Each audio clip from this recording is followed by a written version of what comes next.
Goose Green,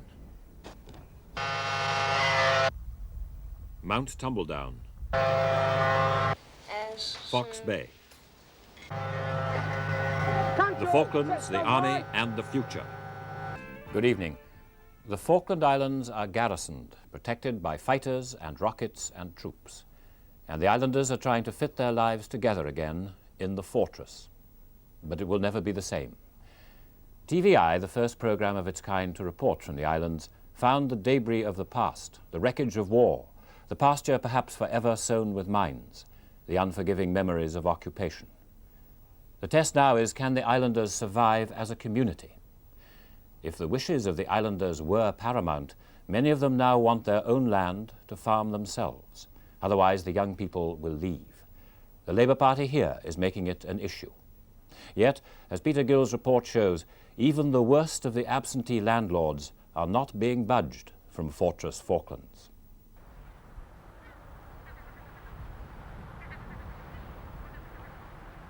A British foot patrol on West Falkland last week. It's now high summer. Not long ago, these islands were the centre of Britain's world. Over 200 servicemen dead, 8,000 miles from home. And this is what the fight was all about, a rustic and thoroughly British way of life. Sheep on their way to shearing.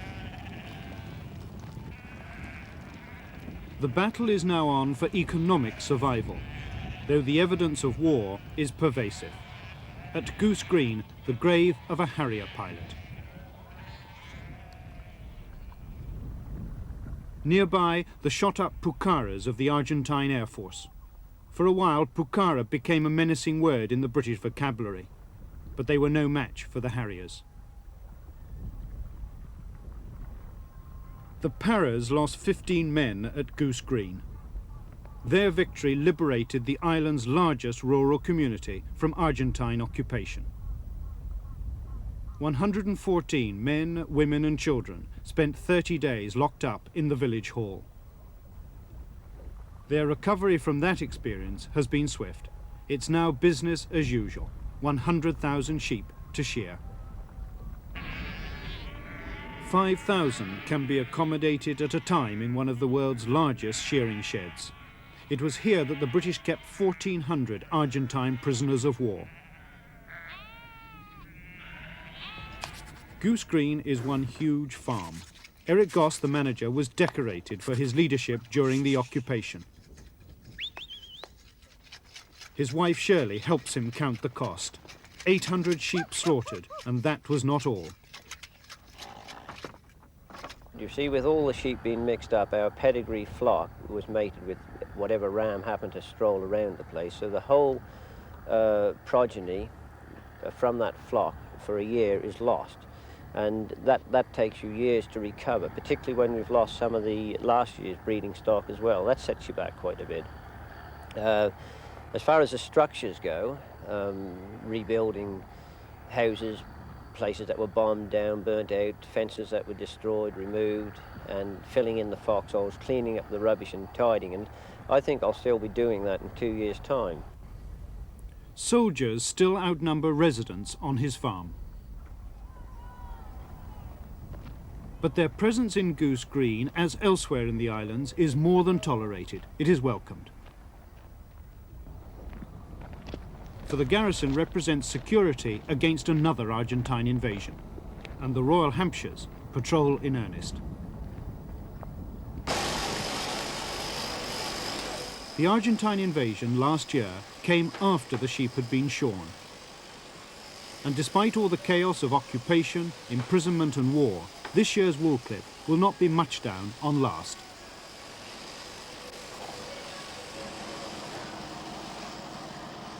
That's good news for the Falkland Islands Company, which owns the farm, and for the British group Coalite, which owns the company.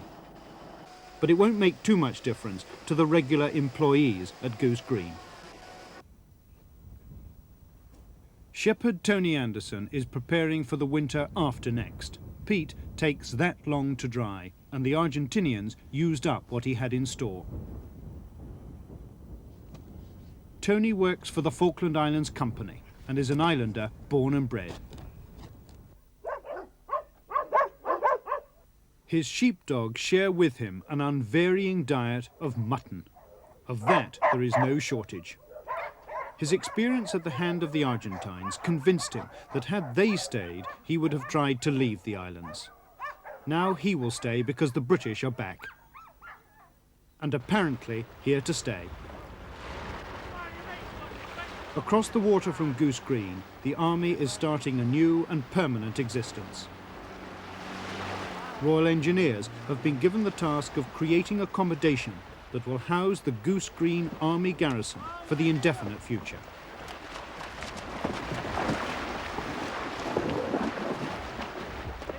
Physical separation has been ordered because the army fears future friction if soldiers continue to be billeted on the civilian community. In fact, the military presence in the settlements has had very little impact on daily civilian life.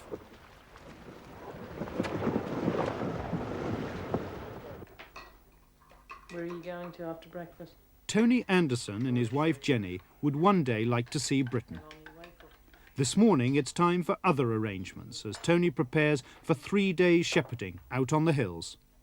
Well, there's Pete and Sandy's taking salad deer out and they're going to Paragon tonight as well. Oh, Brian's already ate them. Yes. The rewards, by British standards, are modest. What's the money like? What are you paid? £220 a month. That's the average wage. Then get cost of living on top of that. That's about £13 a month now. I think it is 14. So it's working out at around the £3,000 mark a year. Yes. On top of that, of course, you've got a number of perks, haven't you? Yes. What are they? Or free mutton. And it's supposed to be milk, but we're not getting it at the moment because of the conflict. They've got no milking machines and that, and they haven't turned up yet. House, peat, we're supplied in. So that cuts the, you don't have to pay rent for them. So that's a big help as well. The pace of change in the Falklands will be governed by the British. And for the moment, the Army's needs are the most urgent. Their immediate objective to finish off the barracks before the fearsome Falklands winter begins. Building a Falklands in which civilians can prosper is more complex.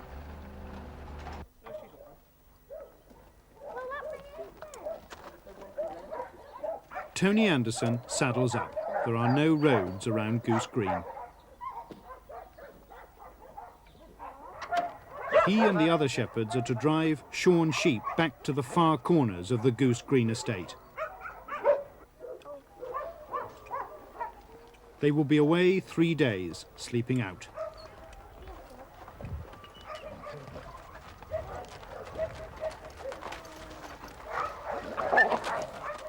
Like many others in these islands of huge company landholdings, Tony would like to be his own boss.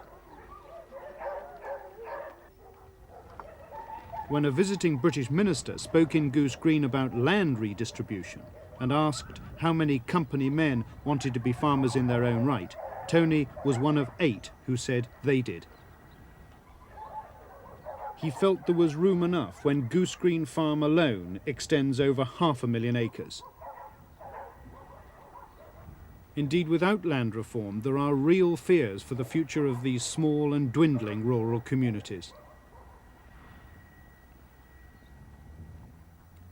6 pupils in a tiny settlement school. Without army assistance, they could not be certain of any regular classes at all.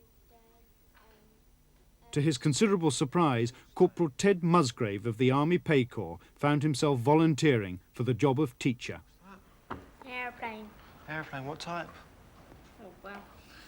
Right, so put Grandpa in there and his dad in there. Okay? Do his granddad blue. Wait a minute, I'm just gonna... Look at the smoke. Okay. Early morning in Port Stanley, and the British garrison goes to work by landing craft. Their accommodation, a British rail ferry in the harbour. There are some 4,000 servicemen in the Falklands at present, about half of them in Stanley, doubling the capital's population.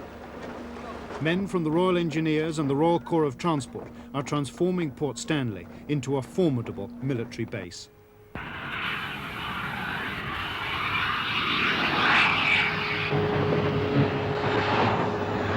RAF Phantoms are now stationed at Stanley. They joined a detachment of Harriers.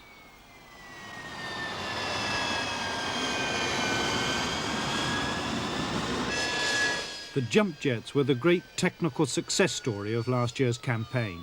They remain on a very high level of alert.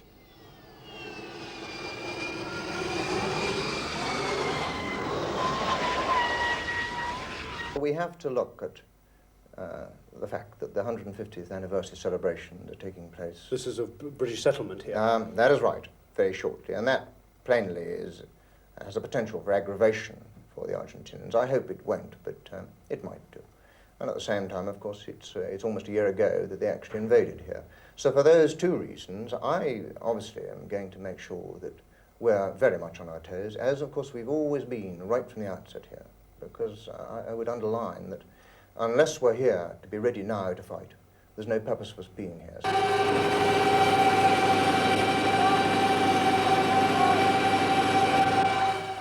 Rapier, the anti-aircraft missile system. Helicopter crossing left to right, friendly. This one is guarding Stanley Airfield. Every aircraft movement is monitored. Under its protection, commercial life has resumed in earnest.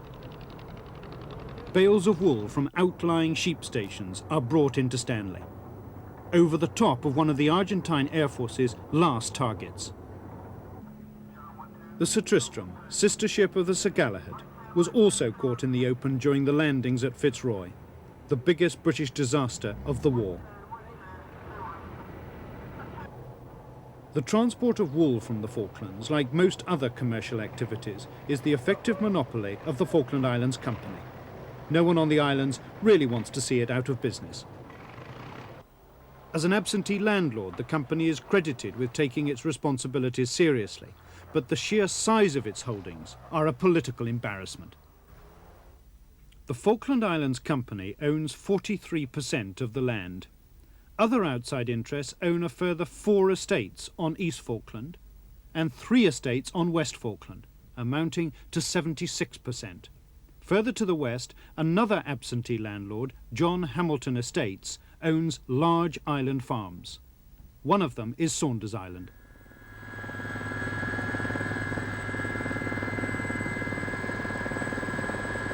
We flew to Saunders by Army Air Corps helicopter.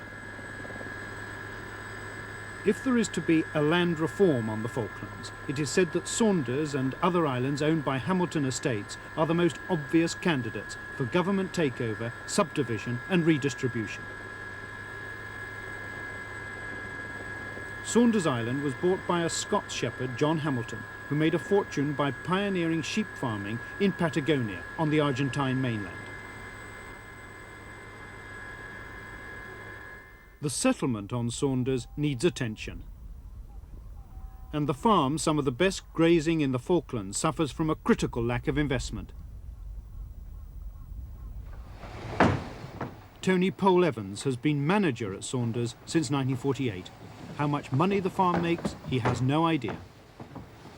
With a lot of overtime, he earns £85 a week.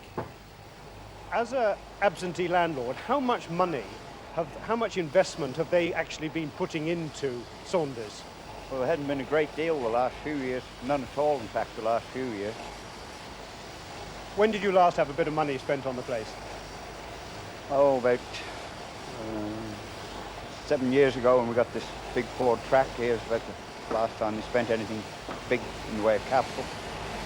What do you think the farm now needs? A lot of fencing, and we also need a rotavator so we can get some of the rough ground chopped up a bit. And I think we'll be able to carry more sheep then. How many sheep have you got on at the moment? 8,500. And you could take some more? Yes, we could take more from the fence profit.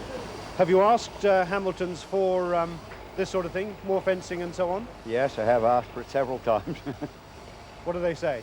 Well, it just doesn't turn up. I put my order in, but it just doesn't turn up. At Government House, we put the case of Saunders Island and John Hamilton Estates to Sir Rex Hunt, the Civil Commissioner.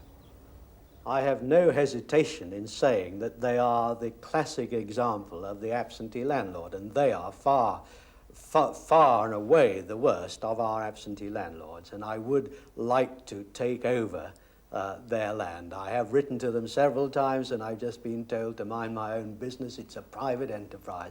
But not only is it very neglectful of its land, it has good land, good farmland, which could carry far more sheep than it does now, but also it has Argentine connections.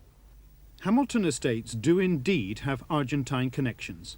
It's a trust registered in the Channel Islands. Its last recorded revenue for 1980 was £61,000. We have confirmed that all the trust beneficiaries are Argentinian.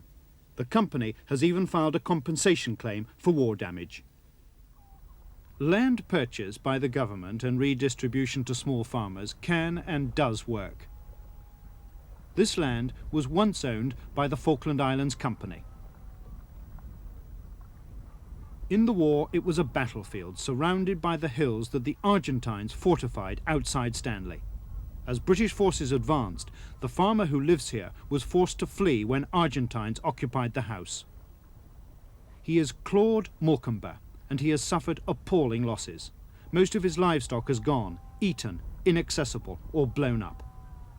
Of his 11,000 acres, 7,000 are an uncleared minefield.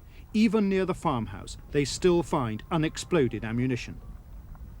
Claude, how did this one turn up? Well, my wife Judy, she was looking for the dead sheep, but she thought she'd seen one, and she just walked along here and spotted this, after the bomb supposedly. Dead sheep. How many sheep have you actually lost from this sort of thing? Well, I should think 300 or 400. I was just only guessing, like. I came across 53 sheep.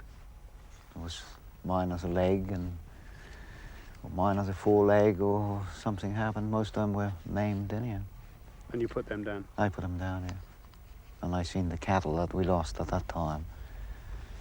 Well, they were still alive when the vet, Brian Thompson, organised his count from the helicopter and the shoot up. Nasty thing to have to do for a farmer. It is, yeah. Makes you cry.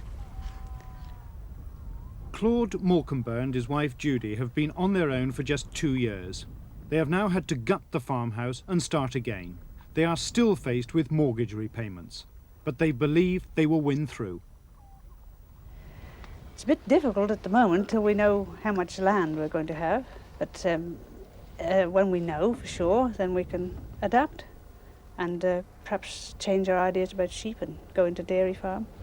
It'll take time, but I think we've got a few years yet to do that. Hope so, anyway. And all those thousands of acres might just have to be abandoned? It does look a bit like that, yeah. Well, I would hate to think of anybody getting injured clearing it. You know, it would be dreadful. It would be on our conscience. Because I think the British have done a marvellous job, and the soldiers, you know, all the mine clearing people, I think that they've all done a marvellous job. I just hate to think that anybody would be hurt, you know, clearing that for us, sort of thing. Just as long as we know if they're going to perhaps close it down, as long as they tell us. That's all we want to know. Government House, Port Stanley.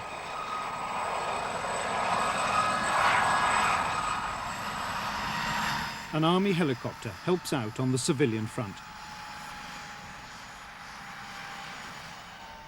On board, 2 members of the Island Parliament, both representing rural constituencies, both of them farm managers for the Falkland Island Company. The reason for their journey is to gain the ear of a visiting British minister. The link with Britain must be emphasised. And Councillor Bill Goss, member for Stanley East. How do you do? Michael Gager, who is our Attorney General. Opportunities like this are seized. Talks with Junior Defence Minister Jerry Wigan will centre on relations with the Army.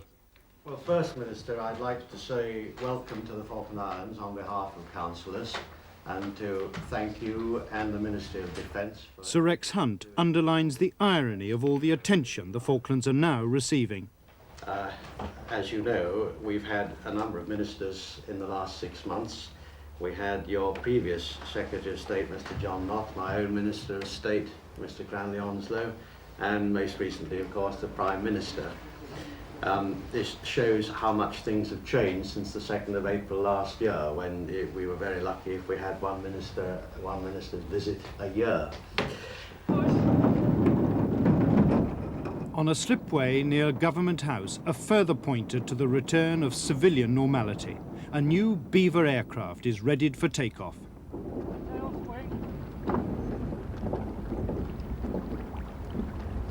Before the Argentines invaded, the Falkland Islands government ran 3 aircraft, including a Beaver. All were destroyed during the war.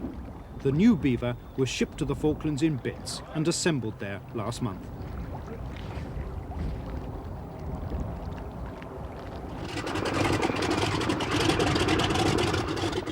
It has now resumed its service to the outlying settlements, where there are no roads, let alone airstrips.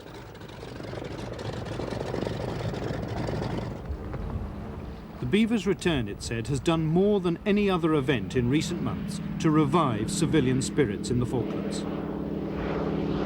But nothing will erase the memory of the occupation and the enduring resistance it has provoked towards future relations with Argentina. As far as I'm concerned personally, and I think a lot of Falkland Islanders, it's going to be a very long time before we want to have anything to do with Argentina again.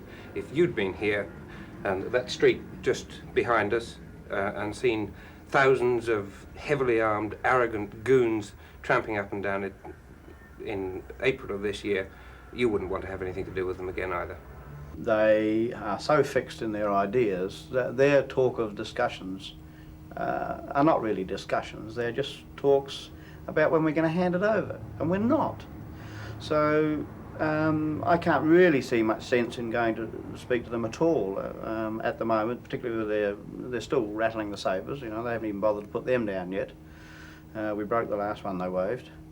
So I can't see it. Whatever British government takes over, after the sacrifices that have been made, they will have to reckon with the British Parliament and the British public before they go to the extent of saying to the people here, we can't afford to defend you anymore, therefore we are not going to allow you to determine your own future. We are imposing a settlement on you and we're handing you over to Argentine and we'll buy you out and let you come and settle in Britain or elsewhere. Now, how enduring a factor is that going to be in British politics, do you feel? Well, you're better placed than I to say that. I just don't know, but I would think, speaking just as an ordinary British civil servant, that no British government in the foreseeable future will be able to say, we can't afford to look after the Falklanders, therefore we are going to impose a settlement on them. The frigate HMS Minerva, on her way to Port Stanley, crosses with the guided missile destroyer HMS Antrim on her way to sea.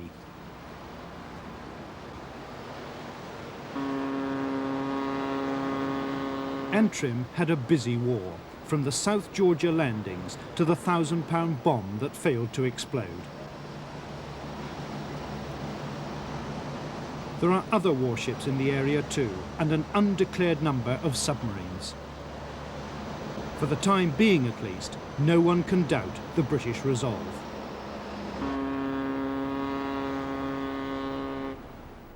So, as Peter Gill showed, one thing has not changed in the Falklands. The pounds being earned by islanders the hard way are still being converted merrily into pesos for Argentine shareholders. And that Argentine firm is claiming compensation from the British taxpayer, not because there was fighting on those West Falkland Islands, but because Argentine troops used bales of wool being stored in Port Stanley as sandbags against the British. Good night.